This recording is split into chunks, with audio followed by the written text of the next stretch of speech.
ஒருத்தர் வந்து நீயா நல்லா ரொம்ப டேலண்டா பேசுறோம்னு சொல்லி பேசுற மாதிரி சொன்னாரு. கொசுவை வச்சு பேசினாரு.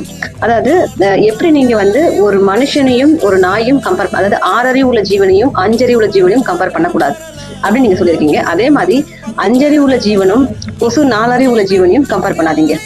ஏன்னா நாய்கள் வந்து ரொம்ப ரொம்ப அறிவு படைச்சவங்க, விசுவாசம் உள்ளவங்க, கட்டளைக்கு கீழ்ப்படுறவங்க.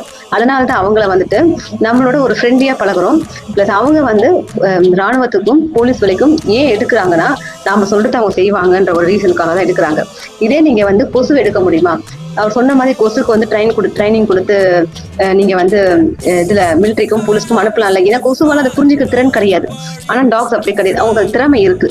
அதனால வந்து டேலண்டா பேசும்னு சொல்லிட்டு நாய்களை இழிவுபடுத்தாம அவங்களும் இந்த பூமியில வாழக்கூடிய உயிர்கள், மனிதரோடு மனிதராக ஒரு சக தோழனாக உற்ற நண்பனாக வாழக்கூடிய ஒரு 5 அறிவு உள்ள, விசுவாசம் உள்ள, நன்றி உள்ள ஜீவன்.